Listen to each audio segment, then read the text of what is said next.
प्यारे विद्यार्थियों, ਤੁਹਾਡੇ ਆਪਣੇ YouTube ਚੈਨਲ ਆਈ ਸਕੂਲ ਤੇ ਸਭ ਦਾ ਸਵਾਗਤ ਹੈ।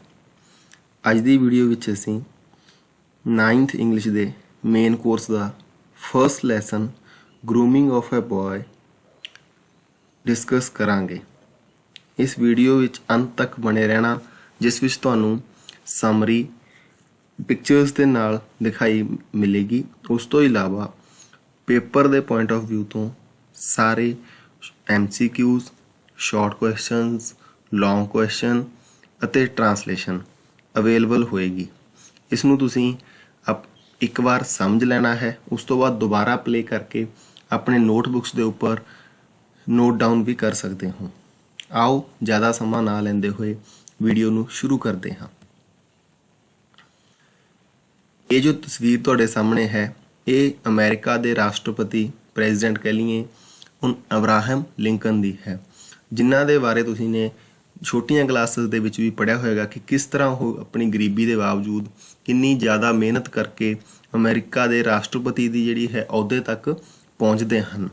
ਇਸ ਜਿਹੜਾ ਇਹ ਲੈਸਨ ਹੈ, ਇਹ ਇੱਕ ਲੈਟਰ ਦੇ ਰੂਪ ਵਿੱਚ ਹੈ ਜੋ ਕਿ ਅਬਰਾਹਮ ਲਿੰਕਨ ਨੇ ਆਪਣੇ ਪੁੱਤਰ ਦੇ ਟੀਚਰ ਨੂੰ ਲਿਖਿਆ ਹੈ, ਜਿਸ ਵਿੱਚ ਉਹ ਉਸ ਟੀਚਰ ਦੇ ਲਈ ਤੇ ਆਪਣੇ ਬੇਟੇ ਦੇ ਲਈ ਕੁਝ ਲਾਈਨਾਂ ਲਿਖਦੇ ਨੇ, ਜਿਸ ਦੇ ਅਕੋਰਡਿੰਗ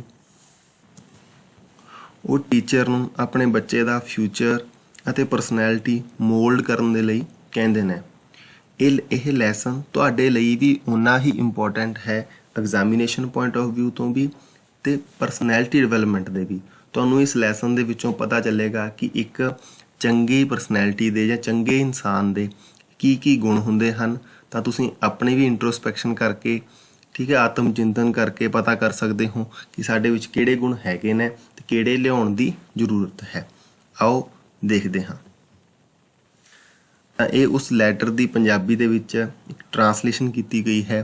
ਤੁਸੀਂ ਇਸ ਨੂੰ ਵੀ ਵੀਡੀਓ ਨੂੰ ਪੌਜ਼ ਕਰਕੇ ਪੜ੍ਹ ਸਕਦੇ ਹੋ। ਬਾਕੀ ਇਹੀ ਪੁਆਇੰਟ ਨੇ ਜਿਹੜੇ ਆਪਾਂ ਅੱਗੇ ਵਿਦ ਪਿਕਚਰਸ ਨੇ, ਜਿਹੜੇ ਤੁਹਾਨੂੰ ਜ਼ਿਆਦਾ ਆਸਾਨੀ ਨਾਲ ਸਮਝ ਆਉਣਗੇ, ਆਪਾਂ ਡਿਸਕਸ ਕਰਦੇ ਹਾਂ। ਸਭ ਤੋਂ ਪਹਿਲਾ ਹੈ ਜੀ ਜੋ ਪੁਆਇੰਟ ਹੈ, ਉਹ ਹੈ all men are not just and true. ਦੁਨੀਆ ਉੱਪਰ ਜਿੰਨੇ ਵੀ ਇਨਸਾਨ ਨੇ ਜੀ, ਜਸਟ ਦਾ ਮਤਲਬ ਹੈ ਨਿਆਂ ਪਸੰਦ, ਸਾਰੇ ਵਿਅਕਤੀ ਨਿਆਂ ਪਸੰਦ ਨਹੀਂ ਹੁੰਦੇ। ਟਰੂ ਦਾ ਮਤਲਬ ਹੈ ਸੱਚੇ, ਸਾਰੇ ਇਨਸਾਨ ਸੱਚੇ ਨਹੀਂ ਹੁੰਦੇ। ਪਰ ਇਸ ਦਾ ਮਤਲਬ ਇਹ ਨਹੀਂ ਕਿ ਜਿੰਨੀ ਵੀ ਦੁਨੀਆ ਹੈ ਉਸ 'ਚ ਸਾਰੇ ਹੀ ਬੇਈਮਾਨ ਹਨ ਜਾਂ ਸਾਰੇ ਹੀ ਝੂਠੇ ਹਨ। ਨਹੀਂ, ਕੁਝ ਲੋਕ ਚੰਗੇ ਵੀ ਹਨ, ਕੁਝ ਲੋਕ ਮਾੜੇ ਵੀ ਹਨ। ਇਹਨਾਂ ਲੋਕਾਂ ਦੀ ਪਹਿਚਾਣ ਕਰਨੀ ਸਿਖਾਉਣੀ ਹੈ ਮੇਰੇ ਬੇਟੇ ਨੂੰ। ਇਹ ਲਿਖਦਾ ਹੈ ਅਬਰਾਹਮ ਲਿੰਕਨ ਆਪਣੇ ਬੱਚੇ ਦੇ ਟੀਚਰ ਵਾਸਤੇ। ਨੈਕਸਟ ਸਲਾਈਡ ਦੇਖਦੇ ਹਾਂ। ਗੁੱਡ ਔਰ ਬੈਡ ਬੋਥ ਐਗਜ਼ਿਸਟ। ਇਸ ਸੰਸਾਰ ਦੇ ਵਿੱਚ ਚੰਗਿਆਈ ਅਤੇ ਬੁਰਾਈ, ਚੰਗੇ ਕੰਮ ਅਤੇ ਮਾੜੇ ਕੰਮ ਦੋਨੋਂ ਮੌਜੂਦ ਹਨ। ਪਰ ਮੇਰੇ ਬੱਚੇ ਨੂੰ ਇਹ ਸਿਖਾਉਣਾ ਹੈ ਕਿ ਉਹ ਚੰਗੇ ਅਤੇ ਮਾੜੇ ਦੇ ਵਿੱਚ ਫਰਕ ਪਤਾ ਕਰ ਸਕੇ। ਨੈਕਸਟ ਸਲਾਈਡ ਦੇਖਦੇ ਹਾਂ ਜੀ। Value of hard work earning. Earning ਮਤਲਬ ਹੁੰਦਾ ਜੀ ਧਨ ਕਮਾਉਣਾ। ਧਨ ਕਮਾਉਣ ਦੇ ਦੋ ਤਰੀਕੇ ਹੋ ਸਕਦੇ ਨੇ। ਇੱਕ ਸੱਚੇ ਤਰੀਕੇ ਨਾਲ, ਮਿਹਨਤ ਦੇ ਨਾਲ ਕਮਾਇਆ ਗਿਆ ਧਨ। ਦੂਸਰਾ ਕਿਸੇ ਬੁਰਾਈ ਦੇ ਨਾਲ, ਕੋਈ ਚੋਰੀ, ਕੋਈ ਠੱਗੀ, ਕਿਸੇ ਹੋਰ ਮਾੜੇ ਤਰੀਕੇ ਦੇ ਨਾਲ। ਤਾਂ ਅਬਰਾਹਮ ਲਿੰਕਨ ਲਿਖਦਾ ਹੈ ਟੀਚਰ ਨੂੰ ਕਿ ਮੇਰੇ ਬੇਟੇ ਨੂੰ ਤੁਸੀਂ ਨੇ ਸਖਤ ਮਿਹਨਤ ਨਾਲ ਜਿਹੜੀ ਕਮਾਈ ਕੀਤੀ ਜਾਂਦੀ ਹੈ ਉਸ ਦੇ ਬਾਰੇ ਸਿਖਾਉਣਾ ਹੈ। ਜਿਸ ਤਰ੍ਹਾਂ ਤੁਸੀਂ ਵੀ ਐਜ਼ ਏ ਸਟੂਡੈਂਟ, ਤੁਹਾਡਾ ਹੁਣ ਕੀ ਕੰਮ ਕਰ ਸਕਦੇ ਤੁਸੀਂ ਮਿਹਨਤ ਦੇ ਨਾਲ ਹੈ ਜਿਹੜੀ ਆਪਣੀ ਪੜ੍ਹਾਈ ਕਰ ਸਕਦੇ ਹੋ। ਉਸ ਤੋਂ ਬਾਅਦ ਤੁਹਾਡੇ ਜਿਹੜੇ ਵੱਡੇ ਹੋਵੋਗੇ ਤਾਂ ਮਿਹਨਤ ਦੇ ਆਪਾਂ ਨੇ ਪੈਸੇ ਕਮਾਉਣੇ ਨੇ। ਕੋਈ ਗਲਤ ਕੰਮ ਕਰਕੇ, ਇਲੀਗਲ ਕੰਮ, ਗੈਰ ਕਾਨੂੰਨੀ ਕੰਮ ਕਰਕੇ ਪੈਸੇ ਨਹੀਂ ਕਮਾਉਣੇ ਹੈਗੇ, ਜੋ ਕਿ ਦੇਖੋ ਨੈਕਸਟ ਸਲਾਈਡ 'ਚ ਦਿਖਾਇਆ ਗਿਆ ਹੈ। ਸਟੇ ਅਵੇ from wrong earning. Wrong earning, ਗਲਤ ਤਰ੍ਹਾਂ ਪੈਸੇ ਕਮਾਏ ਗਏ ਜਾਂ ਮਾੜੇ ਤਰੀਕੇ ਨਾਲ, ਬੈਡ ਅਰਨਿੰਗ ਵੀ ਕਹਿ ਸਕਦੇ ਹਾਂ। ਤਾਂ ਦੇਖੋ ਕੋਈ ਚੋਰੀ, ਜਿੱਦਾਂ ਵਿਚਾਰੀ ਫੋਟੋ ਦੇ ਵਿੱਚ ਤੁਸੀਂ ਦੇਖ ਸਕਦੇ ਹੋ, ਇਸ ਦਿਖਾਇਆ ਗਿਆ ਕਿ ਅੱਜ ਕੱਲ੍ਹ ਇੰਟਰਨੈਟ ਦੇ ਉੱਪਰ ਲੋਕਾਂ ਤੋਂ ਠੱਗੇ ਜਾਂਦੇ ਨੇ ਪੈਸੇ। ਤਾਂ ਇਹੋ ਜਿਹੀਆਂ ਤਰੀਕਿਆਂ ਤੋਂ ਆਪਾਂ ਨੇ ਫਿਊਚਰ ਦੇ ਵਿੱਚ ਕਿਸੇ ਸ਼ਾਰਟਕਟ ਤੋਂ ਬਚਦੇ ਹੋਏ ਹਾਰਡ ਵਰਕ ਦੇ ਨਾਲ, ਮਿਹਨਤ ਦੇ ਨਾਲ ਆਪਾਂ ਨੇ ਜਿਹੜੇ ਪੈਸੇ ਨੇ ਆਪਾਂ ਨੂੰ ਕਮਾਉਣੇ ਚਾਹੀਦੇ ਹਨ। ਸਟੀਰ ਹਿਮ ਅਵੇ ਫਰੋਮ ਐਨਵੀ। ਇਹ ਕੁਐਸਚਨ ਵੀ ਬਣੇਗਾ ਤੁਹਾਡਾ, MCQ ਵੀ ਹੋਏਗਾ। ਐਨਵੀ ਸ਼ਬਦ ਨੂੰ ਤੁਸੀਂ ਨੋਟ ਡਾਊਨ ਕਰਕੇ ਰੱਖ ਲੈਣਾ। ਇਸ ਦਾ ਮੀਨਿੰਗ ਉਹ ਹੈ ਈਰਖਾ। ਆਮ ਤੌਰ 'ਤੇ ਕਿਸੇ ਪਰਿਵਾਰਕ ਮੈਂਬਰ ਪ੍ਰਤੀ, ਭੈਣ ਭਾਈਆਂ ਪ੍ਰਤੀ, ਕਲਾਸਮੇਟਸ, ਫਰੈਂਡਸ, ਇਹਨਾਂ ਦੇ ਵਿੱਚ ਵੀ ਕਦੇ ਨਾ ਕਦੇ ਇਹ ਜੋ ਵਿਦਿਆਰਥੀ ਜੀਵਨ 'ਚ ਜਾਂ ਉਂਝ ਰੋਜ਼ਾਨਾ ਜ਼ਿੰਦਗੀ 'ਚ ਆਪਣੇ ਵਿੱਚ ਇਹ ਔਗਣ ਆ ਜਾਂਦਾ ਹੈ ਕਿ ਅਸੀਂ ਕਿਸੇ ਤੋਂ ਈਰਖਾ ਕਰਨੀ ਸ਼ੁਰੂ ਕਰ ਦਿੰਦੇ ਹਾਂ। ਜਿਸ ਤਰ੍ਹਾਂ ਤੁਸੀਂ ਸਲਾਈਡ ਪਿਕਚਰਸ ਦੇ ਵਿੱਚ ਦੇਖ ਸਕਦੇ ਹੋ ਕਿ ਜੋ ਫਸਟ ਆਇਆ ਹੈ ਪਰਸਨ ਉਹ ਖੁਸ਼ ਹੈ, ਪਰ ਦੂਸਰੇ ਦੋ ਉਸ ਆਪਣੀ ਸੈਕਿੰਡ ਤੇ ਥਰਡ ਪੋਜੀਸ਼ਨ ਦੀ ਖੁਸ਼ੀ ਸਾਂਝੀ ਕਰਨ ਦੀ ਬਜਾਏ ਉਸ ਤੋਂ ਈਰਖਾ ਕਰਕੇ ਖੜੇ ਹਨ, ਜੋ ਕਿ ਬਹੁਤ ਗਲਤ ਹੈ। ਕਿਸੇ ਵਿਅਕਤੀ ਕੋਲੇ ਕੁਝ ਧਨ ਜ਼ਿਆਦਾ ਹੈ, ਕਿਸੇ ਕੋਲ ਮਾਰਕਸ ਜ਼ਿਆਦਾ ਆ ਗਏ ਤਾਂ ਉਸਦੇ ਟੈਲੈਂਟ ਕਰਕੇ ਆਏ ਨੇ। ਆਪਾਂ ਨੂੰ ਉਸ ਤੋਂ ਜੈਲਸੀ ਨਹੀਂ ਕਰਨੀ ਚਾਹੀਦੀ, ਬਲਕਿ ਖੁਦ ਮਿਹਨਤ ਕਰਨੀ ਚਾਹੀਦੀ ਹੈ। ਨੈਕਸਟ ਹੈ ਜੀ, ਬੁਲੀਜ਼ ਆਰ ਅਰਲੀਐਸਟ ਟੂ ਲਿਕ ਬੁਲੀਜ਼। ਇਸ ਆਪਣੇ ਸਕੂਲਸ ਦੇ ਵਿੱਚ ਥੋੜ੍ਹਾ ਘੱਟ ਹੈ ਟਰੈਂਡ, ਫੋਰਨ ਦੇ ਵਿੱਚ ਅਮਰੀਕਾ ਦੇ ਵਿੱਚ ਜ਼ਿਆਦਾ ਹੈ ਕਿ ਜੋ ਤਾਕਤਵਰ ਜਾਂ ਥੋੜ੍ਹੇ ਤਕੜੇ ਹੁੰਦੇ ਨੇ ਬੱਚੇ, ਜਾਂ ਉਹ ਗਰੁੱਪ ਬਣਾ ਕੇ ਆਮ ਤੌਰ 'ਤੇ ਕਮਜ਼ੋਰ ਨੂੰ ਟਾਰਗੇਟ ਕਰਦੇ ਨੇ। ਚੱਲਦਾ ਆਪਣੇ ਸਕੂਲਾਂ ਦੇ ਵਿੱਚ ਵੀ ਹੈ ਇਹ ਕੁਛ, ਜਿਸ ਤਰ੍ਹਾਂ ਤੁਸੀਂ ਪਿਕਚਰਸ ਦੇਖ ਸਕਦੇ ਹੋ ਕਿ 3 ਕੁੜੀਆਂ ਇਕੱਠੀਆਂ ਹੋ ਕੇ ਇੱਕ ਕੁੜੀ ਦਾ ਮਜ਼ਾਕ ਉਡਾ ਰਹੀਆਂ ਨੇ। ਤਾਂ ਇਸ ਦੇ ਵਿੱਚ ਕੀ ਹੁੰਦਾ ਹੈ ਕਿ ਮੇਰੇ ਬੇਟੇ ਅਬਰਾਹਮ ਲਿੰਕਨ ਲਿਖਦਾ ਹੈ ਕਿ ਮੇਰੇ ਬੇਟੇ ਨੂੰ ਸਿਖਾਓ ਕਿ ਜੋ ਲੋਕ ਇਕੱਠੇ ਹੋ ਕੇ ਗਰੁੱਪ ਬਣਾ ਕੇ ਜਾਂ ਆਪਣੀ ਤਾਕਤ ਦੇ ਸਿਰ 'ਤੇ ਕਮਜ਼ੋਰ ਲੋਕਾਂ ਦਾ ਸ਼ੋਸ਼ਣ ਕਰਦੇ ਹਨ ਜਾਂ ਉਹਨਾਂ ਨੂੰ ਤੰਗ ਪਰੇਸ਼ਾਨ ਕਰਦੇ ਨੇ, ਤਾਂ ਉਹ ਜਲਦੀ ਸਮਾਜ ਦੇ ਨਜ਼ਰਾਂ ਦੇ ਵਿੱਚ ਆ ਜਾਂਦੇ ਨੇ ਅਤੇ ਉਹਨਾਂ ਨੂੰ ਕੋਈ ਉਸ ਤੋਂ ਤਕੜਾ ਮਿਲ ਜਾਂਦਾ ਹੈ, ਬੜੀ ਜਲਦੀ ਮਿਲ ਜਾਂਦਾ ਹੈ, ਜੋ ਕਿ ਉਹਨਾਂ ਨਾਲ ਵੀ ਉਸੇ ਤਰ੍ਹਾਂ ਪੇਸ਼ ਆਉਂਦਾ ਹੈ ਅਤੇ ਉਹਨਾਂ ਦਾ ਨੁਕਸਾਨ ਕਰ ਦਿੰਦਾ ਹੈ। ਤਾਂ ਮੇਰੇ ਬੇਟੇ ਨੂੰ ਸਿਖਾਉਣਾ ਕਿ ਉਹ ਕਿਸੇ ਕਮਜ਼ੋਰ ਨੂੰ ਤੰਗ ਨਾ ਕਰੇ, ਇੱਥੇ ਇਸ ਦਾ ਇਹ ਮਤਲਬ ਸੀ। ਨੈਕਸਟ ਦੇਖਦੇ ਹਾਂ ਜੀ, ਮੇਕ ਹਿਮ ਬੁੱਕ ਲਵਰ। ਕਿਤਾਬਾਂ ਨਾਲ ਪਿਆਰ ਕਰਨ ਵਾਲਾ ਬਣਾਉਣਾ ਮੇਰੇ ਬੇਟੇ ਨੂੰ। ਕਿਉਂ? ਕਿਉਂਕਿ ਕਿਤਾਬਾਂ ਦੇ ਵਿੱਚ ਤੁਹਾਨੂੰ ਜ਼ਿੰਦਗੀ ਦਾ ਫਲਸਫਾ, ਫਿਲੋਸਫੀ, ਉਸ ਤੋਂ ਇਲਾਵਾ ਪਹਾੜੀਆਂ, ਕਹਾਣੀਆਂ, ਜਾਨਵਰਾਂ ਦੇ ਬਾਰੇ, ਹਰ ਇੱਕ ਚੀਜ਼ ਬਾਰੇ ਤੁਹਾਨੂੰ ਜਾਣਕਾਰੀ ਹੈ ਜਿਹੜੀ ਮਿਲ ਸਕਦੀ ਹੈ ਕਿਤਾਬਾਂ ਨਾਲ। ਤਾਂ ਮੇਰੇ ਬੇਟੇ ਨੂੰ ਅਸੀਂ ਕਿਤਾਬਾਂ ਨਾਲ ਪਿਆਰ ਕਰਨ ਵਾਲਾ ਬਣਾਉਣਾ। ਨੈਕਸਟ ਦੇਖਦੇ ਹਾਂ ਜੀ, better to fail than cheat. ਤਾਂ ਇਹ ਦੇਖੋ, ਇਹ ਸਭ ਨਾਲ ਬਣਦੀ ਆਈ ਹੈ ਹੁਣ, ਖਾਸ ਤੌਰ 'ਤੇ ਲੋਕਡਾਊਨ ਦੇ ਸਮੇਂ 'ਚ ਤੁਹਾਨੂੰ ਔਨਲਾਈਨ ਟੈਸਟ ਆਉਂਦਾ ਹੈ ਕੋਈ, ਜਾਂ ਪੇਪਰ ਦਿੰਦੇ ਹੋ ਤਾਂ ਕੋਸ਼ਿਸ਼ ਹੁੰਦੀ ਹੈ ਕਿ ਚਲੋ ਕੋਈ ਨਹੀਂ, ਦੂਜੇ 'ਚੋਂ ਦੇਖ ਕੇ ਕਰ ਲਾਂਗੇ। ਪਰ ਨਹੀਂ, ਦੇਖੋ ਅਬਰਾਹਮ ਲਿੰਕਨ ਕਹਿੰਦਾ ਹੈ ਕਿ ਮੇਰੇ ਬੇਟੇ ਨੂੰ ਇਹ ਸਿਖਾਉਣਾ ਕਿ ਉਹ ਫੇਲ ਭਾਵੇਂ ਹੋ ਜੇ, ਪਰ ਉਹਨੇ ਨਕਲ ਨਹੀਂ ਕਰਨੀ, ਕਿਉਂਕਿ ਇਹ ਨਕਲ ਹੈ ਜਿਹੜੀ, ਇਹ ਕਿੰਨਾ ਸਮਾਂ ਕਰ ਸਕਦਾ ਕੋਈ ਬੰਦਾ। ਠੀਕ ਹੈ, 1 ਦਿਨ ਬਚੇਗਾ, 2 ਦਿਨ ਬਚੇਗਾ, ਕਿਸੇ ਨਾ ਕਿਸੇ ਦਿਨ ਪਕੜਿਆ ਜਾਏਗਾ ਉਹ। ਤਾਂ ਨਕਲ ਦੇ ਵਿੱਚ ਵਿਸ਼ਵਾਸ ਨਹੀਂ ਰੱਖਣਾ, ਤਾਂ ਉਹਨੇ ਇਹ ਸਿਖਾਉਣਾ ਚਾਹੁੰਦਾ ਹੈ। ਨੈਕਸਟ ਦੇਖਦੇ ਹਾਂ ਜੀ, victory and lose part of life. ਜਿੱਤਾਂ ਅਤੇ ਹਾਰਾਂ ਨੇ ਜਿਹੜੀਆਂ, ਉਹ ਜ਼ਿੰਦਗੀ ਦਾ ਹਿੱਸਾ ਨੇ। ਕਦੇ ਤੁਹਾਨੂੰ ਕੋਈ ਗੇਮ 'ਚ ਪਾਰਟੀਸਪੇਟ ਕਰਦੇ ਹੋ, ਕਿਸੇ ਪ੍ਰੋਗਰਾਮ, ਤੁਸੀਂ ਕੰਪੀਟੀਸ਼ਨ 'ਚ ਪਾਰਟੀਸਪੇਟ ਕਰਦੇ ਹੋ, ਜਿੱਤ ਵੀ ਹੁੰਦੀ ਹੈ ਤਾਂ ਪਾਰਟੀਸਪੇਟ ਕਰਨ ਵਾਲੇ ਮੰਨ ਲਓ 10 ਜਣੇ ਨੇ, 12 ਨੇ, ਤਾਂ ਬਾਕੀ ਜਣਿਆਂ ਦਾ ਇਟ ਮੀਨਸ ਉਹਨਾਂ ਨੂੰ ਚਾਂਸ ਨਹੀਂ ਮਿਲਿਆ, ਹਾਰ ਵੀ ਸਕਦੇ ਨੇ। ਤਾਂ ਇਹਨੂੰ ਆਪਾਂ ਨੂੰ ਸੀਰੀਅਸਲੀ ਨਹੀਂ ਲੈਣਾ ਉਹਨਾਂ, ਬਲਕਿ ਜੇ ਜਿੱਤਦੇ ਹਾਂ ਤਾਂ ਉਹਦੀ ਖੁਸ਼ੀ ਮਨਾਓ, ਅਤੇ ਜੇ ਹਾਰਦੇ ਹਾਂ ਤਾਂ ਉਸ 'ਚੋਂ ਸਿੱਖੋ ਕਿ ਗਲਤੀ ਕਿੱਥੇ ਹੋਈ ਹੈ। ਦੋਨਾਂ ਨੂੰ ਆਪਾਂ ਨੂੰ ਖਿੜੇ ਮੱਥੇ ਲੈਣਾ ਚਾਹੀਦਾ ਹੈ। ਤਾਂ ਇਹ ਵੀ ਮੇਰੇ ਬੇਟੇ ਨੂੰ ਸਿਖਾਉਣਾ ਅਬਰਾਹਮ ਲਿੰਕਨ ਆਪਣੇ ਟੀਚਰ ਦੇ ਲਈ ਦੱਸਦਾ ਹੈ। ਨੈਕਸਟ ਹੈ ਜੀ, faith in own ideas and himself. ਇਹ ਬਹੁਤ ਇੰਪੋਰਟੈਂਟ ਗੱਲ ਹੈ। ਫੇਥ ਹੁੰਦਾ ਜੀ ਵਿਸ਼ਵਾਸ, ਓਨ ਆਈਡੀਆਜ਼ ਆਪਣੇ ਜਿਹੜੇ ਦਿਮਾਗ ਦੇ ਵਿੱਚ ਫੁਰਦੇ ਨੇ, ਆਪਣੇ ਵਿਚਾਰ ਆਉਂਦੇ ਨੇ, ਉਹਨਾਂ ਦੇ ਉੱਪਰ ਵਿਸ਼ਵਾਸ ਕਰਨਾ, ਅਤੇ ਹਿਮਸੈਲਫ ਆਪਣੇ ਆਪ ਦੇ ਉੱਤੇ ਵਿਸ਼ਵਾਸ। ਕਈ ਵਾਰੀ ਤੁਹਾਨੂੰ ਕੁਝ ਡਿਸੀਜ਼ਨ ਲੈਣਾ ਹੁੰਦਾ ਹੈ, ਤੁਸੀਂ ਹਰ ਛੋਟੀ ਤੋਂ ਛੋਟੀ ਗੱਲ ਦੇ ਲਈ ਕਿਸੇ ਦੇ ਉੱਪਰ ਡਿਪੈਂਡ ਰਹਿੰਦੇ ਹੋ। ਖਾਸ ਤੌਰ 'ਤੇ ਆਪਾਂ ਗੱਲ ਕਰੀਏ ਤੁਹਾਡੇ ਬੱਚਿਆਂ ਦੇ ਲੈਵਲ ਦੀ, ਜਾਂ ਉਸ ਤੋਂ ਇਲਾਵਾ ਖਾਸ ਤੌਰ 'ਤੇ ਕੁੜੀਆਂ, ਪੈਨ ਵੀ ਲੈਣ ਜਾਣਾ ਹੈ ਤਾਂ ਕਹਿਣਗੇ ਮੇਰੇ ਨਾਲ ਕੋਈ ਜਾਵੇ, ਫਿਰ ਆਪਣੀ ਚੋਇਸ ਨਹੀਂ ਦੂਜੇ ਨੂੰ ਪੁੱਛਣਗੇ ਆਹ ਲੈ ਲਾਂ ਕਿ ਉਹ ਲੈ ਲਾਂ। ਛੋਟੀ ਜਿਹੀ ਉਦਾਹਰਨ ਦਿੱਤੀ ਹੈ, ਇਹੀ ਚੀਜ਼ ਵੱਡੇ ਫੈਸਲਿਆਂ ਦੇ ਉੱਪਰ ਲਾਗੂ ਹੁੰਦੀ ਹੈ, ਆਦਤ ਬਣ ਜਾਂਦੀ ਹੈ। ਤਾਂ ਆਪਣੇ ਵਿਚਾਰਾਂ ਦੇ ਉੱਪਰ ਵਿਸ਼ਵਾਸ ਰੱਖੋ ਕਿ ਹਾਂ, ਜੋ ਮੈਂ ਫੈਸਲਾ ਲਿਆ ਹੈ, ਪਹਿਲਾਂ ਸੋਚੋ ਸਮਝੋ, ਚੰਗੀ ਤਰ੍ਹਾਂ ਵਿਚਾਰੋ, ਫਿਰ ਉਸ ਦੇ ਉੱਪਰ ਪੱਕੇ ਹੋ ਜਾਓ, ਦ੍ਰਿੜ ਹੋ ਜਾਓ। ਅਤੇ ਆਪਣੇ ਆਪ ਦੇ ਉੱਪਰ ਵੀ ਵਿਸ਼ਵਾਸ ਰੱਖਣਾ, ਹਮੇਸ਼ਾ ਦੂਜਿਆਂ ਦੇ ਉੱਪਰ ਡਿਪੈਂਡ ਨਹੀਂ ਰਹਿਣਾ, ਦੂਜਿਆਂ ਤੋਂ ਨਹੀਂ ਪੁੱਛਣਾ ਆਪਾਂ ਨੇ। ਠੀਕ ਹੈ, ਇਹ ਵੀ ਮੇਰੇ ਮੰਨ ਲਓ ਕਿ ਅਬਰਾਹਮ ਲਿੰਕਨ ਕਹਿੰਦਾ ਹੈ ਕਿ ਮੇਰੇ ਬੇਟੇ ਨੂੰ ਸਿਖਾਉਣਾ ਹੈ। ਨੈਕਸਟ ਜੀ, ਫੇਥ ਇਨ ਮੈਨਕਾਇੰਡ। ਮਨੁੱਖਤਾ ਦੇ, ਮੈਨਕਾਇੰਡ ਹੁੰਦਾ ਜੀ ਮਨੁੱਖਤਾ, ਮਨੁੱਖਤਾ ਦੇ ਵਿੱਚ ਵੀ ਵਿਸ਼ਵਾਸ ਹੋਵੇ, ਭਾਵ ਇਨਸਾਨਾਂ ਦੀ। ਇਹ ਨਹੀਂ ਕਿ ਇਕੱਲਾ ਸਿਰਫ ਆਪਣਾ ਫਾਇਦਾ ਦੇਖੀ ਜਾਣਾ, ਪੂਰੀ ਇਨਸਾਨੀਅਤ ਦੀ ਫਿਕਰ ਕਰਨੀ, ਇਨਸਾਨੀਅਤ ਦੇ ਬਾਰੇ ਸੋਚਣਾ, ਇਹ ਵੀ ਮੇਰੇ ਬੇਟੇ ਨੂੰ ਸਿਖਾਉਣਾ ਹੈ। ਨੈਕਸਟ ਹੈ, don't B band began. Band began ਹੁੰਦਾ ਹੈ ਜੀ, ਵੈਸੇ ਜਿਹੜਾ ਐਗਜ਼ੈਕਟ ਸ਼ਬਦ ਹੈ, ਇਹਦਾ ਐਗਜ਼ੈਕਟ ਮੀਨਿੰਗ ਇਹ ਹੈ ਕਿ ਜੋ ਬਰਾਤ ਹੁੰਦੀ ਹੈ, ਠੀਕ ਹੈ, ਉਹ ਅੱਗੇ ਦੂल्हा ਜਾਂਦਾ ਹੁੰਦਾ ਘੋੜੇ 'ਤੇ, ਪਿੱਛੇ ਉਹਦੇ ਬਰਾਤੀ ਹੁੰਦੇ ਨੇ, ਤਾਂ ਉਹ ਆਪਣਾ ਰਸਤਾ ਮਰਜ਼ੀ ਨਾਲ ਨਹੀਂ ਚੁਣ ਸਕਦੇ, ਉਹਨੂੰ ਉੱਦਾਂ ਹੀ ਜਾਣਾ ਪੈਂਦਾ ਹੈ। ਤਾਂ ਇੱਥੇ ਤੁਸੀਂ ਪਿਕਚਰ 'ਚੋਂ ਦੇਖ ਸਕਦੇ ਹੋ ਕਿ ਪਿੱਛੇ ਲੱਗਣਾ ਕਿਸੇ ਦੇ, ਅੱਖਾਂ ਬੰਦ ਕਰਕੇ ਆਪਾਂ ਕਿਸੇ ਦੇ ਪਿੱਛੇ ਨਹੀਂ ਲੱਗਣਾ ਕਿ ਹਾਂ ਮੇਰੇ ਦੋਸਤ ਨੇ ਕਿਹਾ, ਹਾਂ ਮੇਰੇ ਟੀਚਰ ਨੇ ਕਿਹਾ, ਹਾਂ ਮੇਰੇ ਘਰਦਿਆਂ ਨੇ ਕਿਹਾ। ਤਾਂ ਉਸ ਜੋ ਕੋਈ ਤੁਹਾਨੂੰ ਕਹਿ ਰਿਹਾ ਹੈ, ਜੋ ਵੀ ਤੁਹਾਨੂੰ ਕੋਈ ਸਲਾਹ ਦੇ ਰਿਹਾ ਹੈ, ਉਹਦੇ ਬਾਰੇ ਤੁਸੀਂ ਨੇ ਖੁਦ ਵਿਚਾਰਨਾ ਹੈ, ਸੋਚਣਾ ਹੈ ਕਿ ਮੇਰੇ ਲਈ ਸਹੀ ਹੈ ਕੀ ਗਲਤ ਹੈ। ਅੱਖਾਂ ਬੰਦ ਕਰਕੇ ਕਦੇ ਵੀ ਵਿਸ਼ਵਾਸ ਨਹੀਂ ਕਰਨਾ। ਇਹ ਚੀਜ਼ ਵੀ ਅਬਰਾਹਮ ਲਿੰਕਨ ਸਿਖਾਉਣ ਦੇ ਲਈ ਕਹਿੰਦਾ ਹੈ। Next, listen to all but follow only truth. ਹਾਂਜੀ, ਇਸ ਚੀਜ਼ ਦੀ ਅੱਜ ਦੇ ਸਮਾਜ ਦੇ ਵਿੱਚ ਵੀ ਬੜੀ ਕਮੀ ਪਾਈ ਜਾ ਰਹੀ ਹੈ ਕਿ ਕੋਈ ਵੀ ਵਿਅਕਤੀ ਕਿਸੇ ਨੂੰ ਸੁਣਨ ਦੀ ਬਜਾਏ ਬੋਲਣਾ ਜ਼ਿਆਦਾ ਪਸੰਦ ਕਰਦਾ ਹੈ।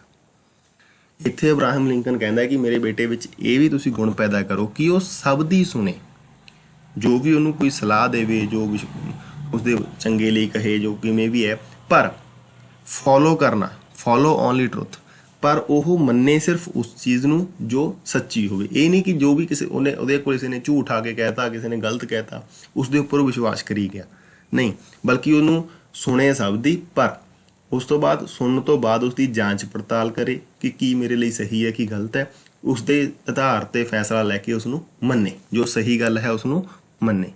ਆਓ ਨੈਕਸਟ ਦੇਖਦੇ ਹਾਂ। Teach him to laugh even in sadness. ਹਾਂਜੀ, ਚਾਹੇ ਹਮੇਸ਼ਾ ਦੇਖੋ ਵਿਅਕਤੀ ਦੀ ਜ਼ਿੰਦਗੀ ਦੇ ਵਿੱਚ ਖੁਸ਼ੀ ਵੀ ਰਹਿੰਦੀ ਹੈ, ਗਮੀ ਵੀ ਆਉਂਦਾ ਹੈ, ਉਤਾਰ ਚੜਾਅ ਆਉਂਦੇ ਰਹਿੰਦੇ ਨੇ, ਤਾਂ ਉਸ ਨੂੰ ਸਿਖਾਇਆ ਜਾਵੇ ਕਿ ਜਦੋਂ ਦੁੱਖ ਹੋਵੇ ਤਾਂ ਉਸ ਸਮੇਂ ਵੀ ਆਪਾਂ ਨੇ ਮੁਸਕਰਾਉਂਦੇ ਹੱਸਦੇ ਕਿਵੇਂ ਰਹਿਣਾ ਹੈ, ਕਿਉਂਕਿ ਦੁੱਖਾਂ ਦਾ ਵੀ ਸਾਹਮਣਾ ਕਰਨਾ ਆਪਾਂ ਨੂੰ ਉਸੇ ਤਰ੍ਹਾਂ ਆਉਣਾ ਚਾਹੀਦਾ ਹੈ, ਹਮੇਸ਼ਾ ਦੀ ਤਰ੍ਹਾਂ। ਨੈਕਸਟ ਹੈ ਜੀ, never shame to shed tears. ਹਾਂਜੀ, ਆਮ ਤੌਰ ਤੇ ਬਚਪਨ ਤੋਂ ਹੀ ਤੁਹਾਨੂੰ ਸਿਖਾਇਆ ਜਾਂਦਾ ਹੈ ਬੱਚਿਆਂ ਨੂੰ ਖਾਸ ਤੌਰ ਤੇ ਕਿ ਰੋਣਾ ਨਹੀਂ, ਰੋਣਾ ਕਮਜ਼ੋਰ ਹੋਣ ਦੀ ਨਿਸ਼ਾਨੀ ਹੈ, ਰੋਣਾ ਨਹੀਂ ਚਾਹੀਦਾ। ਨਹੀਂ, ਅਬਰਾਹਮ ਲਿੰਕਨ ਕਹਿੰਦਾ ਹੈ ਕਿ ਮੇਰੇ ਬੇਟੇ ਨੂੰ ਇਹ ਸਿਖਾਉਣਾ ਕਿ ਜੇਕਰ ਉਸਦਾ ਰੋਣ ਨੂੰ ਦਿਲ ਕਰਦਾ ਹੈ, ਉਸਦਾ ਅੰਜੂ ਕੇਰਨ ਨੂੰ ਦਿਲ ਕਰਦਾ ਹੈ, ਤਾਂ ਉਸਨੂੰ ਰੋ ਲੈਣਾ ਚਾਹੀਦਾ ਹੈ, ਕਿਉਂਕਿ ਇਹ ਵੀ ਆਪਣੇ ਇਨਸਾਨ ਦੇ ਇੱਕ ਇਮੋਸ਼ਨਸ ਨੇ, ਜੋ ਅੰਦਰੋਂ ਇੱਕ ਸਾਈਕੋਲੋਜੀਕਲੀ ਫੀਲਿੰਗ ਹੈ, ਉਸਨੂੰ ਰੋਕਣਾ ਨਹੀਂ ਚਾਹੀਦਾ, ਦਬਾਉਣਾ ਨਹੀਂ ਚਾਹੀਦਾ। ਫੋਰ ਐਗਜ਼ਾਮਪਲ, ਤੁਹਾਨੂੰ ਕਈ ਵਾਰੀ ਕੋਈ ਬਹੁਤ ਵੱਡਾ ਦੁੱਖ ਲੱਗਿਆ ਹੈ ਜਾਂ ਬਹੁਤ ਵੱਡੀ ਕੋਈ ਖੁਸ਼ੀ ਹੋਈ ਹੈ, ਤੁਹਾਨੂੰ ਕੋਈ ਉਸਦੇ ਓਪੋਜ਼ਿਟ ਜਾਣ ਦੇ ਲਈ ਕਹੇ, ਮੰਨ ਲਓ ਤੁਹਾਨੂੰ ਖੁਸ਼ੀ ਹੈ, ਹਾਸਾ ਆ ਰਿਹਾ, ਕਿਸੇ ਨੇ ਜੋਕ ਸੁਣਾਇਆ ਹੈ ਨਾ, ਤਾਂ ਤੁਸੀਂ ਕਿੰਨਾ ਕੁ ਚਿਰ ਆਪਦਾ ਹਾਸਾ ਰੋਕ ਸਕਦੇ ਹੋ? ਔਖੇ ਹੁੰਦੇ ਹੋ ਨਾ ਉਸ ਸਮੇਂ। ਇਸੇ ਤਰ੍ਹਾਂ ਰੋਣ ਦਾ ਹੈ, ਜੇਕਰ ਤੁਹਾਨੂੰ ਰੋਣਾ ਆ ਰਿਹਾ ਹੈ ਤਾਂ ਰੋ ਲੈਣਾ ਚਾਹੀਦਾ ਹੈ। ਖਾਸ ਤੌਰ ਤੇ ਮੁੰਡਿਆਂ ਦੀ ਗੱਲ ਕਰੀਏ, ਇੱਥੇ ਆਪਾਂ ਮੁੰਡਿਆਂ ਨੂੰ ਕਿਹਾ ਜਾਂਦਾ ਲੈ ਮੁੰਡਾ ਹੋ ਕੇ ਰੋਣਾ ਤੂੰ, ਨਹੀਂ ਰੋਣਾ ਚਾਹੀਦਾ, ਬਲਕਿ ਉੱਥੇ ਸਿਚੁਏਸ਼ਨ ਦੇ ਅਕੋਰਡਿੰਗ ਜੋ ਫੀਲਿੰਗ ਹੈ ਉਸਨੂੰ ਆਪਾਂ ਨੂੰ ਬਾਹਰ ਕੱਢ ਲੈਣਾ ਚਾਹੀਦਾ, ਬੰਦਾ ਸੌਖਾ ਹੋ ਜਾਂਦਾ ਹੈ। ਆਓ ਨੈਕਸਟ ਦੇਖਦੇ ਹਾਂ ਜੀ, ਵਿਵੇਅਰ ਆਫ ਟੂ ਮੱਚ ਸਵੀਟਨੈਸ। ਵਿਵੇਅਰ ਹੁੰਦਾ ਬਚੋ, ਟੂ ਮੱਚ ਬਹੁਤ ਜ਼ਿਆਦਾ, ਸਵੀਟਨੈਸ ਮਿਠਾਸ। ਹੁਣ ਇਹ ਮਿਠਾਸ ਕੋਈ ਖਾਣ ਪੀਣ ਦੀ ਨਹੀਂ ਹੈ, ਚਾਹੇ ਇੱਥੇ ਟੌਫੀ ਲੱਗੀ ਹੈ ਉਹਨੂੰ ਦੇਖ ਕੇ ਇਸ 'ਤੇ ਨਹੀਂ ਜਾਣਾ, ਬਲਕਿ ਦ ਸਵੀਟ ਪੀਪਲ, ਜੋ ਤੁਹਾਡੇ ਨਾਲ ਬਹੁਤ ਜ਼ਿਆਦਾ ਮਿੱਠੇ ਹੋ ਕੇ ਵਿਚਰ ਰਹੇ ਨੇ, ਉਹਨਾਂ ਲੋਕਾਂ ਤੋਂ ਬਚੋ। ਕਿਉਂਕਿ ਤੁਸੀਂ ਦੇਖਿਆ ਹੋਏਗਾ ਤੁਹਾਡੇ ਕਲਾਸਮੇਟਸ ਜਾਂ ਆਲੇ ਦੁਆਲੇ ਸਮਾਜ ਦੇ ਵਿੱਚ ਕੁਝ ਲੋਕ ਹੁੰਦੇ ਨੇ ਕੁਝ ਹੋਰਾਂ ਦੇ ਮੁਕਾਬਲੇ ਜ਼ਿਆਦਾ ਹੀ ਮਿੱਠੇ ਹੁੰਦੇ ਨੇ, ਜੀ ਜ਼ਿਆਦਾ ਕਰਨਾ, ਤਾਂ ਉਸ 'ਚ ਉਹਨਾਂ ਤੋਂ ਬਚੋ। ਬਚੋ ਦਾ ਮਤਲਬ ਇਹ ਨਹੀਂ ਕਿ ਉਹਨਾਂ ਨੂੰ ਦੂਰ ਭਜਾ ਦਿਓ, ਤੁਸੀਂ ਸੋਚੋ ਕਿ ਉਹ ਤੁਹਾਡੇ ਫਾਇਦੇ ਲਈ ਤੁਹਾਡੇ ਕੋਲੇ ਤਾਂ ਨਹੀਂ ਆਏ ਕਿਤੇ ਕਿਸੇ ਗੱਲ ਪਿੱਛੇ, ਕਿ ਉਹ ਤੁਹਾਡੇ ਨਾਲ ਹਮੇਸ਼ਾ ਤੋਂ ਹੀ ਇੱਦਾਂ ਨੇ। ਕੋਈ ਹੋ ਸਕਦਾ ਕਿਸੇ ਬੰਦੇ ਦੀ ਆਦਤ ਵੀ ਹੋ ਸਕਦੀ ਹੈ ਕਿ ਉਹ ਹਮੇਸ਼ਾ ਮਿਠਾਸ ਨਾਲ ਬੋਲਦਾ ਹੋਵੇ, ਇਹ ਨਹੀਂ ਕਿ ਆਪਾਂ ਉਹ ਤੋਂ ਦੇਖ ਕੇ ਭੱਜ ਜਾਣਾ, ਬਲਕਿ ਇਹ ਦੇਖਣਾ ਹੈ ਕਿ ਕੀ ਉਹ ਬੰਦਾ ਪਹਿਲਾਂ ਮੰਨ ਲਓ ਤੁਹਾਡੇ ਨਾਲ ਨੋਰਮਲ ਬਿਹੇਵ ਕਰਦਾ ਹੈ, ਪਰ ਪਿਛਲੇ ਕੁਝ ਦਿਨਾਂ ਤੋਂ ਬਹੁਤ ਹੀ ਮਿੱਠਾ ਹੋ ਗਿਆ, ਕਿਤੇ ਉਹਨੂੰ ਕੋਈ ਤੁਹਾਡੇ ਤੋਂ ਕਿਸੇ ਚੀਜ਼ ਦੀ ਲੋੜ ਤਾਂ ਨਹੀਂ ਹੈਗੀ। ਤਾਂ ਇਸ ਚੀਜ਼ ਦਾ ਆਪਾਂ ਨੇ ਧਿਆਨ ਰੱਖਣਾ। ਇਹ ਵੀ ਮੇਰੇ ਬੇਟੇ ਨੂੰ ਸਿਖਾਉਣਾ ਹੈ, ਅਬਰਾਹਮ ਲਿੰਕਨ ਟੀਚਰ ਨੂੰ ਮੈਂਸ਼ਨ ਕਰਦਾ ਹੈ ਲੈਟਰ ਦੇ ਵਿੱਚ। ਨੈਕਸਟ ਹੈ ਜੀ, ਨੈਵਰ ਸੈਲ ਹਰਟ ਐਂਡ ਸੋਰ। ਕਦੇ ਵੀ ਨਹੀਂ ਵੇਚਣਾ ਕਿਸ ਚੀਜ਼ ਨੂੰ ਜੀ? ਆਪਣਾ ਦਿਲ ਅਤੇ ਆਤਮਾ, ਕਿਸੇ ਵੀ ਕੀਮਤ ਦੇ ਉੱਪਰ, ਠੀਕ ਹੈ। ਆਪਾਂ ਨੇ ਇਹ ਚੀਜ਼ਾਂ ਨਹੀਂ ਵੇਚਣੀਆਂ ਹੈਗੀਆਂ, ਕਿਸੇ ਦੇ ਆਪਾਂ ਨੇ ਇੰਨੇ ਕਮਜ਼ੋਰ ਨਹੀਂ ਬਣਨਾ, ਕਦੇ ਇੰਨੇ ਲਾਚਾਰ ਨਹੀਂ ਬਣਨਾ ਕਿ ਆਪਾਂ ਨੂੰ ਆਪਣੀ ਜ਼ਮੀਰ ਨੂੰ ਵੇਚ ਕੇ ਭਾਵ ਕੋਈ ਗਲਤ ਕੰਮ ਕਰਨਾ ਪੈ ਜੇ, ਜੋ ਆਪਣਾ ਦਿਲ ਨਹੀਂ ਚਾਹੁੰਦਾ ਉਹ ਕੰਮ ਗਲਤ ਕਰਨਾ ਪੈ ਜੇ, ਠੀਕ ਹੈ। ਆਓ ਨੈਕਸਟ ਦੇਖਦੇ ਹਾਂ, ਡੋਂਟ ਕਡਲ ਹਿਮ। ਕਡਲ ਦਾ ਮਤਲਬ ਹੁੰਦਾ ਜੀ ਜੱਫੀ ਪਾਣਾ, ਠੀਕ ਹੈ। ਤਾਂ ਇੱਥੇ ਦਿਖਾਇਆ ਗਿਆ ਹੈ ਕਿ ਆਮ ਤੌਰ ਤੇ ਕਈ ਵਾਰੀ ਇਹ ਨਾ ਸੋਚਣ ਲੈਣਾ ਕਿ ਮੰਨ ਲਓ ਜਦੋਂ ਅਬਰਾਹਮ ਲਿੰਕਨ ਲਿਖ ਰਿਹਾ ਹੈ ਤਾਂ ਉਹ ਦੇਸ਼ ਦਾ ਰਾਸ਼ਟਰਪਤੀ ਹੈ ਉਹ, ਕਿਤੇ ਮੇਰੇ ਬੱਚੇ ਨੂੰ ਤੁਸੀਂ ਇਹ ਸਮਝ ਕੇ कि यह राष्ट्रपति का बच्चा है, ਜਾਂ ਕਿਸੇ ਪਿੰਡਾਂ ਆਪਣੇ ਹੀ ਬਣਦਾ ਹੈ, ਕਿਸੇ ਸਰਪੰਚ ਦਾ, ਕਿਸੇ ਹੋਰ ਮੈਂਬਰ ਦਾ, ਕਿਸੇ ਟੀਚਰ ਦਾ ਬੇਟਾ ਪੜ੍ਹਦਾ ਹੋ ਸਕਦਾ ਕਿ ਉਹਨੂੰ ਬਾਕੀ ਟੀਚਰ ਇਹ ਕਹਿ ਕੇ ਵੀ ਹਾਂ ਇਹ ਤਾਂ ਆਪਣੇ ਜਾਣ ਪਛਾਣ ਦਾ ਹੈ ਤਾਂ ਇਹਨੂੰ ਆਪਾਂ ਜ਼ਿਆਦਾ ਪਿਆਰ ਕਰੀਏ, ਲਾਡ ਪਿਆਰ ਕਰੀਏ। ਤਾਂ ਉਹ ਲਾਡ ਪਿਆਰ ਦਾ ਤੁਹਾਨੂੰ ਪਤਾ ਹੈ ਕਿ ਨੁਕਸਾਨ ਕੀ ਹੁੰਦਾ ਹੈ, ਤਾਂ ਉਹ ਬੱਚਾ ਥੋੜ੍ਹਾ ਜਿਹਾ ਜਿਹੜੀਆਂ ਅਣਗਹਿਲੀਆਂ ਕਰਨੀਆਂ ਸ਼ੁਰੂ ਕਰ ਦਿੰਦਾ ਹੈ, ਤਾਂ ਉਸ ਦਾ ਨੁਕਸਾਨ ਹੁੰਦਾ ਹੈ ਉਸ ਚੀਜ਼ ਨਾਲ। ਤਾਂ ਅਬਰਾਹਮ ਲਿੰਕਨ ਕਹਿੰਦਾ ਕਿ ਮੇਰੇ ਬੱਚੇ ਨੂੰ ਤੁਸੀਂ ਨੇ ਜੱਫੀ ਵਗੈਰਾ ਜਾਂ ਉਹਨੂੰ ਬਾਹਲਾ ਨੇੜੇ ਲਾ ਕੇ ਜਾਂ ਉਹਨੂੰ ਬਾਹਲਾ ਪਿਆਰ ਨਹੀਂ ਕਰਨਾ, ਬਾਕੀ ਬੱਚਿਆਂ ਦੀ ਤਰ੍ਹਾਂ ਹੀ ਟਰੀਟ ਕਰਨਾ ਹੈ। ਜੋ ਇੱਕ ਗੈਪ ਹੁੰਦਾ ਹੈ ਟੀਚਰ ਸਟੂਡੈਂਟ ਦੇ ਵਿੱਚ, ਉਹ ਗੈਪ ਰਹਿਣਾ ਚਾਹੀਦਾ ਹੈ। ਕਿਉਂ? ਉਹਦੇ ਪਿੱਛੇ ਕਾਰਨ ਇਹੀ ਹੈ ਵੀ ਉਹ ਵਧੀਆ ਪੜ੍ਹੇਗਾ ਉਸ ਨਾਲ। ਉਹ ਪੇਸ਼ੈਂਸ ਇਨ ਐਵਰੀ ਸਿਚੁਏਸ਼ਨ, ਪੇਸ਼ੈਂਸ ਜੋ ਸਬਰ ਹੈ, ਸੰਤੋਖ ਹੈ, ਤਾਂ ਕਾਹਲੀ ਨਹੀਂ ਕਰਨੀ, ਕਿਸੇ ਚੀਜ਼ ਦੇ ਵਿੱਚ ਕਾਹਲੇ ਨਹੀਂ ਪੈਣਾ, ਬਲਕਿ ਹਰ ਸਿਚੁਏਸ਼ਨ 'ਚ ਕੋਈ ਫੈਸਲਾ ਲੈਣਾ ਹੈ ਤਾਂ ਬੜੀ ਸਬਰ ਦੇ ਨਾਲ, ਠਹਿਰ ਕੇ, ਠਰਮੇ ਦੇ ਨਾਲ ਫੈਸਲਾ ਲੈਣਾ ਸਿਖਾਉਣਾ ਹੈ। Teach him to find own path, ਉਹਨੂੰ ਇਹ ਵੀ ਸਿਖਾਓ ਕਿ ਆਪਣਾ ਰਸਤਾ, ਓਨ ਪੈਥ, ਪੈਥ ਹੁੰਦਾ ਰਸਤਾ, ਆਪਣਾ ਜ਼ਿੰਦਗੀ ਦੇ ਵਿੱਚ ਰਸਤਾ ਹੈ ਜਿਹੜਾ ਉਹ ਖੁਦ ਤਲਾਸ਼ ਕਰੇ ਉਹ, ਕਿ ਉਸਨੇ ਜ਼ਿੰਦਗੀ ਦੇ ਵਿੱਚ ਕੀ ਕਰਨਾ ਹੈ, ਕੀ ਬਣਨਾ ਹੈ, ਕਿਹੜੀ ਪੜ੍ਹਾਈ ਕਰਨੀ ਹੈ, ਕਿਹੜੀ ਨੌਕਰੀ ਕਰਨੀ ਹੈ, ਤਾਂ ਉਹ ਖੁਦ ਇਹ ਡਿਸੀਜਨ ਲੈਣ ਜੋਗਾ ਹੋ ਜੇ। ਉਹਨੂੰ ਕਿਸੇ ਤੋਂ ਪੁੱਛਣ ਦੀ ਲੋੜ ਨਾ ਹੋਵੇ ਕਿ ਹੁਣ ਮੈਂ ਕੀ ਕਰਾਂ, ਹੁਣ ਮੈਂ ਕੀ ਕਰਾਂ। ਤਾਂ ਅਸਲ ਇਹ ਅਲਟੀਮੇਟ ਜਿਹੜਾ ਹੈ ਗੋਲ ਹੈ, ਕਹਿ ਲਈਏ ਆਪਾਂ, ਆਖਰੀ ਉਦੇਸ਼ ਹੈ, ਉਹ ਇਹੀ ਹੈ ਸਾਰਾ ਕੁਝ ਸਿਖਾਉਣ ਦਾ, ਕਿ ਬੱਚਾ ਸਾਰਾ ਕੁਝ ਕਰਨ ਤੋਂ ਬਾਅਦ 10ਵੀਂ ਤੋਂ ਬਾਅਦ, 12ਵੀਂ ਤੋਂ ਬਾਅਦ, ਈਵਨ ਆਪਣੀ ਅੱਗੇ ਦੀ ਪੜ੍ਹਾਈ ਜਿਹੜੀ ਕਰਨੀ ਹੈ ਉਹਦੇ ਬਾਰੇ ਖੁਦ ਫੈਸਲੇ ਲੈਂਦਾ ਹੋ ਸਕੇ। ਇਹ ਪੜ੍ਹਾਈ ਦਾ ਜਾਂ ਸਿੱਖਿਆ ਦਾ, ਐਜੂਕੇਸ਼ਨ ਦਾ ਅਲਟੀਮੇਟ ਗੋਲ ਹੈ। ਉਮੀਦ ਕਰਦੇ ਹਾਂ ਹੁਣ ਤੱਕ ਤੁਹਾਨੂੰ ਵੀਡੀਓ ਦੇ ਵਿੱਚੋਂ ਕਾਫੀ ਜੋ ਹੈ ਸਿੱਖਣ ਨੂੰ ਮਿਲਿਆ ਹੋਵੇਗਾ। ਤਾਂ ਪਲੀਜ਼ ਤੁਸੀਂ ਜੋ ਨੀਚੇ ਸਬਸਕ੍ਰਾਈਬ ਦਾ ਬਟਨ ਹੈ ਉਸ ਨੂੰ ਦਬ ਲਓ, ਨਾਲ ਬੈਲ ਦਾ ਆਈਕਨ ਹੈ ਉਸ ਨੂੰ ਵੀ ਪ੍ਰੈਸ ਕਰ ਲੈਣਾ। ਉੱਪਰ ਰਾਈਟ ਕਾਰਨਰ ਦੇ ਵਿੱਚ ਇੱਕ ਆਈ ਦਾ ਲੋਗੋ ਆ ਰਿਹਾ ਹੋਵੇਗਾ ਜਾਂ ਬਟਨ ਜਾ ਰਿਹਾ ਹੋਵੇਗਾ, ਉਸ 'ਤੇ ਕਲਿੱਕ ਕਰਕੇ ਤੁਸੀਂ ਇਸ ਚੈਨਲ 'ਤੇ ਮੌਜੂਦ ਬਾਕੀ ਵੀਡੀਓਜ਼ ਨੇ ਜਿਹੜੀਆਂ ਉਹ ਵੀ ਦੇਖ ਸਕਦੇ ਹੋ। 9th 10th ਦੇ ਜੋ ਮਟੀਰੀਅਲ ਹੈ ਉਹ ਜਲਦੀ ਫਿਊਚਰ ਦੇ ਵਿੱਚ ਪ੍ਰੋਵਾਈਡ ਕਰਵਾਇਆ ਜਾਏਗਾ, ਤਾਂ ਚੈਨਲ ਨੂੰ ਸਬਸਕ੍ਰਾਈਬ ਕਰ ਲਓ ਤਾਂ ਕਿ ਤੁਹਾਨੂੰ ਉਹ ਮਟੀਰੀਅਲ ਹੈ ਮਿਲ ਸਕੇ। ਤਾਂ ਹੁਣ ਤੁਸੀਂ ਜੋ ਅੱਗੇ ਆਉਣ ਲੱਗੇ ਨੇ ਆਪਣੇ MCQs, ਕੁਐਸਚਨ ਆਨਸਰ, ਟਰਾਂਸਲੇਸ਼ਨ, ਉਹਨਾਂ ਨੂੰ ਨੋਟ ਡਾਊਨ ਕਰ ਸਕਦੇ ਹੋ ਅਤੇ ਲਿਖ ਸਕਦੇ ਹੋ। ਚਾਹੇ ਇੱਕ ਵਾਰੀ ਸਮਝ ਲੈਣਾ, ਨੈਕਸਟ ਟਾਈਮ ਦੁਬਾਰਾ ਵੀਡੀਓ ਚਲਾ ਕੇ ਫਿਰ ਲਿਖ ਲੈਣਾ। ਆਓ ਸ਼ੁਰੂ ਕਰਦੇ ਹਾਂ। ਸਭ ਤੋਂ ਫਸਟ ਨੇ MCQs ਜੀ, ਇੱਕ ਨੰਬਰ ਦੇ ਨੇ, ਤੁਹਾਡੇ ਪੇਪਰ ਦੇ ਅਕੋਰਡਿੰਗ ਬਣਾਏ ਗਏ ਨੇ। Who is the author of the letter grooming of A boy, ਤਾਂ ਜਾਂ ਲੈਟਰ ਕਹਿ ਲਈਏ ਚਾਹੇ ਲੈਸਨ ਕਹਿ ਲਈਏ, ਇਸਦਾ ਆਥਰ ਕੌਣ ਹੈ ਜੀ? Abraham Lincoln. Lincoln son should have faith in, Lincoln ਚਾਹੁੰਦਾ ਹੈ ਕਿ ਉਸਦਾ ਬੇਟਾ ਹੈ ਜਿਹੜਾ ਕਿਸ ਚੀਜ਼ 'ਚ ਵਿਸ਼ਵਾਸ ਕਰੇ? ਹਿਮਸੈਲਫ, ਆਪਣੇ ਆਪ 'ਚ, ਹਿਜ਼ ਓਨ ਆਈਡੀਆਜ਼, ਆਪਣੇ ਵਿਚਾਰਾਂ ਦੇ ਵਿੱਚ, ਅਤੇ ਮੈਨਕਾਈਂਡ, ਆਪਣੇ ਜੋ ਮਨੁੱਖਤਾ ਹੈ ਉਹਨਾਂ ਦੇ ਵਿੱਚ। ਤਾਂ ਤੁਹਾਨੂੰ ਆਪਸ਼ਨਸ ਵੀ ਦਿੱਤੀਆਂ ਜਾ ਸਕਦੀਆਂ ਪੇਪਰ 'ਚ, ਇਹਨਾਂ ਤਿੰਨਾਂ ਆਪਸ਼ਨਸ 'ਚ ਕੋਈ ਵੀ ਆਪਸ਼ਨ ਤੁਹਾਨੂੰ ਮਿਲਦੀ ਹੈ ਤਾਂ ਉਸ 'ਤੇ ਟਿਕ ਲਗਾ ਦੇਣੀ ਹੈ। ਲਾਸਟ ਵਨ ਹੈ ਜੀ, ਲਿੰਕਨ ਸਨ ਸ਼ੁੱਡ ਬੀ ਸਟੀਅਰਡ ਅਵੇ ਫਰੋਮ, ਕਿਸ ਚੀਜ਼ ਤੋਂ ਸਟੀਅਰ ਅਵੇ ਹੁੰਦਾ ਜੀ? ਦੂਰ ਰਹਿਣਾ। ਕਿਸ ਚੀਜ਼ ਤੋਂ ਦੂਰ ਰਹਿਣ ਦੇ ਲਈ ਕਹਿੰਦਾ ਹੈ ਉਹ?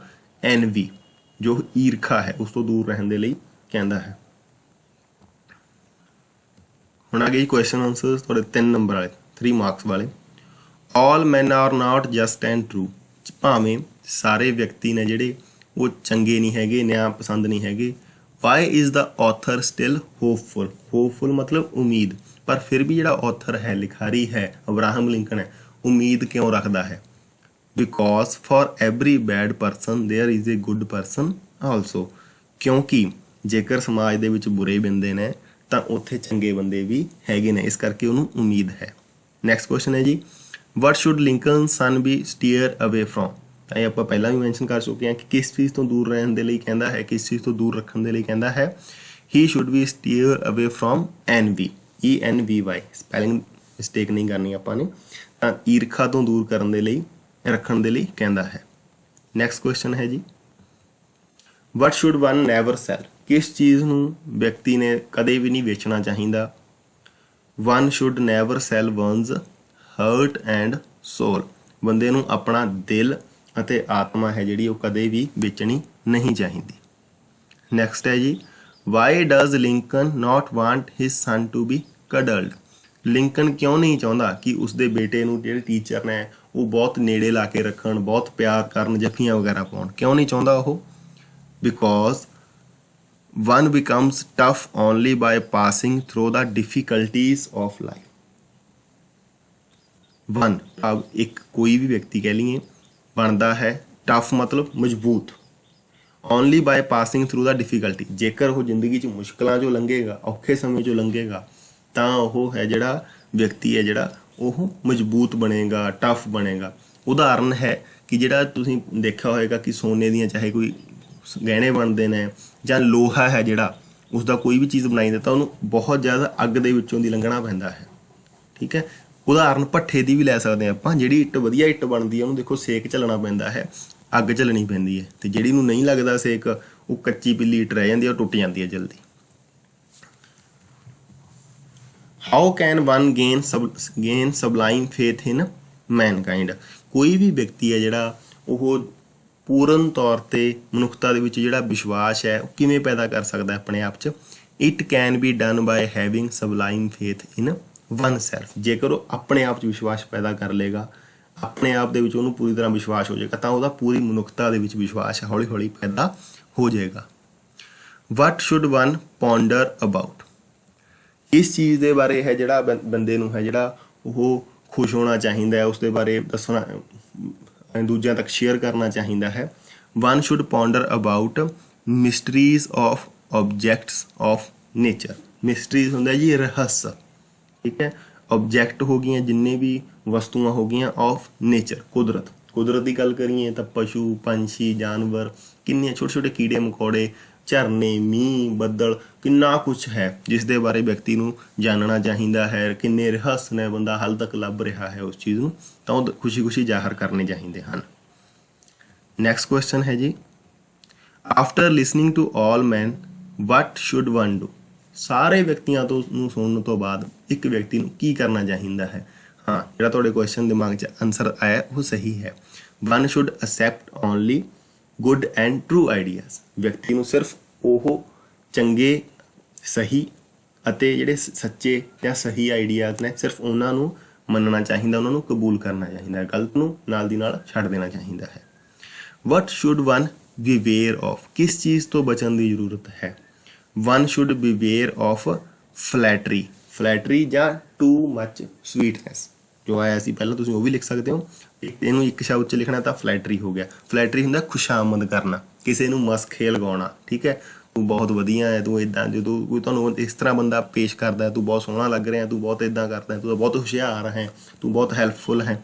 ਤਾਂ ਉਸ ਸਮੇਂ ਆਪਾਂ ਨੂੰ ਧਿਆਨ ਰੱਖ ਲੈਣਾ ਚਾਹੀਦਾ ਕਿ ਕੋਈ ਆਪਣੇ ਤੋਂ ਕੰਮ ਕਢਾਉਣ ਦੇ ਲਈ ਤਾਂ ਨਹੀਂ ਇਹ ਕੁਛ ਕਰ ਰਿਹਾ ਅੱਗੇ ਹੈ ਜੀ ਨੈਕਸਟ 5 ਮਾਰਕਸ ਵਾਲਾ ਕੁਐਸਚਨ ਹੈ ਲਿਸਟ ਦਾ ਕੁਆਲਿਟੀਜ਼ ਵਿਚ ਮੇਕ ਏ ਗੁੱਡ ਹਿਊਮਨ ਬੀਇੰਗ ਲਿਸਟ ਬਣਾਉਣੀ ਹੈ ਆਪਾਂ ਨੇ ਉਹਨਾਂ ਗੁਣਾਂ ਦੀ ਜਿਹੜੇ ਇੱਕ ਵਿਅਕਤੀ ਨੂੰ ਚੰਗਾ ਵਿਅਕਤੀ ਬਣਾਉਂਦੇ ਨੇ ਤਾਂ ਲਿਸਟ ਦੀ ਬਜਾਏ ਮੈਂ ਇੱਥੇ ਕੌਮਾ ਪਾ ਕੇ ਲਿਖਣ ਲੱਗਾ ਓਨੈਸਟੀ ਇਮਾਨਦਾਰੀ ਕਰੇਜ ਹੌਸਲਾ ਜਾਂ ਜਜ਼ਬਾ ਪੇਸ਼ੈਂਸ ਸਬਰ ਟਰੂਥਫੁਲਨੈਸ ਸੱਚਾਈ ਫੇਥ ਇਨ ਹਿਮਸੈਲਫ ਆਪਣੇ ਆਪ 'ਚ ਵਿਸ਼ਵਾਸ ਐਂਡ ਫੇਥ ਇਨ ਮੈਨਕਾਈਂਡ ਅਤੇ ਜਿਹੜਾ ਮਨੁੱਖਤਾ ਦੇ ਵਿੱਚ ਵਿਸ਼ਵਾਸ ਹੈ ਇਸ ਤੋਂ ਇਲਾਵਾ ਫੇਥ ਇਨ ਤੁਸੀਂ ਓਨ ਆਈਡੀਆਜ਼ ਜਾਂ ਐਡ ਔਨ ਕਰ ਸਕਦੇ ਹੋ ਪਰ ਆਪਾਂ ਨੇ ਲੈਸਨ ਦੇ ਅਕੋਰਡਿੰਗ ਹੀ ਕਰਨਾ ਸੀ ਆਪਣੇ ਅਕੋਰਡਿੰਗ ਨਹੀਂ ਲਿਖਣਾ ਕੁਝ ਵੀ ਇਹਦੇ ਵਿੱਚ ਠੀਕ ਹੈ 5 ਮਾਰਕਸ ਦਾ ਕੁਐਸਚਨ ਹੋ ਜਾਏਗਾ ਤੁਹਾਡਾ ਨੈਕਸਟ ਹੈ ਜੀ ਟਰਾਂਸਲੇਸ਼ਨ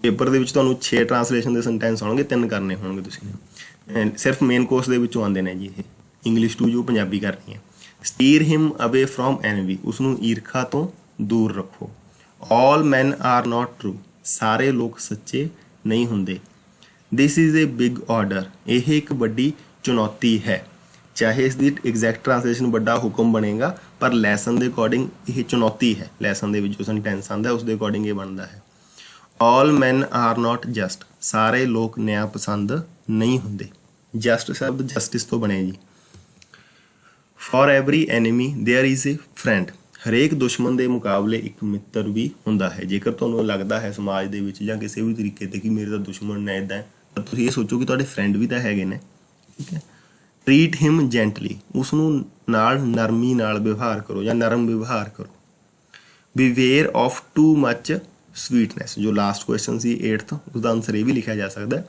ਬਹੁਤ ਜ਼ਿਆਦਾ ਮਿਠਾਸ ਤੋਂ ਬਚੋ ਨੈਕਸਟ ਹੈ ਜੀ teach him always to have sublime faith in himself ਉਸ ਨੂੰ ਹਮੇਸ਼ਾ ਆਪਣੇ ਆਪ 'ਚ ਪੂਰਨ ਯਕੀਨ ਰੱਖਣਾ ਸਿਖਾਓ ਕਿ ਆਪਣੇ ਆਪ 'ਚ ਪੂਰਾ ਵਿਸ਼ਵਾਸ ਹੋਵੇ। ਹੀ ਇਜ਼ ਸੱਚ ਅ ਫਾਈਨ ਲਿਟਲ ਫੈਲੋ ਮਾਈ ਸਨ। ਉਹ ਕਿੰਨਾ ਚੰਗਾ ਨਿੱਕਾ ਜਿਹਾ ਬਾਲਕ ਹੈ, ਮੇਰਾ ਪੁੱਤਰ। Teach him to listen to all men. ਉਸ ਨੂੰ ਸਭ ਦੀ ਗੱਲ ਸੁਣਨੀ ਸਿਖਾਓ। The test of fire makes fine steel। ਅਗਨੀ ਪ੍ਰੀਖਿਆ ਵਧੀਆ ਲੋਹਾ ਬਣਾਉਂਦੀ ਹੈ। Teach him how to laugh when he is sad। ਉਸ ਨੂੰ ਉਦਾਸੀ ਵਿੱਚ ਵੀ ਹੱਸਣਾ ਸਿਖਾਓ। ਤਾਂ ਇੱਥੇ ਤੱਕ ਤੁਹਾਡਾ ਜਿਹੜਾ ਲੈਸਨ ਹੈ ਉਹ ਕੰਪਲੀਟ ਹੋ ਜਾਂਦਾ ਹੈ। Thanks for watching. ਪਲੀਜ਼ ਜੇਕਰ ਤੁਹਾਨੂੰ ਵੀਡੀਓ ਵਧੀਆ ਲੱਗੀ ਹੈ ਤਾਂ ਉਸ ਨੂੰ ਲਾਈਕ, ਕਮੈਂਟ ਅਤੇ ਸ਼ੇਅਰ ਕਰ ਦਿਓ ਆਪਣੇ, ਤਾਂ ਕਿ ਤੁਹਾਡੇ ਕਲਾਸਮੇਟਸ ਦੀ ਬਾਕੀਆਂ ਦੀ ਵੀ ਹੈਲਪ ਹੋ ਸਕੇ। ਤੇ ਚੈਨਲ ਨੂੰ ਸਬਸਕ੍ਰਾਈਬ ਕਰ ਲਓ ਤਾਂ ਕਿ ਤੁਹਾਨੂੰ ਨੈਕਸਟ ਵੀਡੀਓਜ਼ ਨੇ ਜਿਹੜੀਆਂ ਆਉਣ ਵਾਲੀਆਂ ਦਾ ਪਤਾ ਚੱਲ ਸਕੇ। ਤਾਂ ਤੁਹਾਨੂੰ ਐਂਡ ਸਕਰੀਨ ਆਏਗੀ, ਇਸ 'ਚ ਤੁਹਾਨੂੰ ਵੀਡੀਓ ਦੇ ਸੁਜੈਸ਼ਨਸ ਆਉਣਗੇ, ਤਾਂ ਤੁਸੀਂ ਉੱਥੋਂ ਵੀ ਵੀਡੀਓ ਹੋਰ ਦੇਖ ਸਕਦੇ ਹੋ ਜੋ 9th ਅਤੇ 10th ਦੀਆਂ ਨੇ। ਫਿਊਚਰ 'ਚ ਵੀ ਅਪਲੋਡ ਕੀਤੀਆਂ ਜਾਣਗੀਆਂ videos. Thank you very much.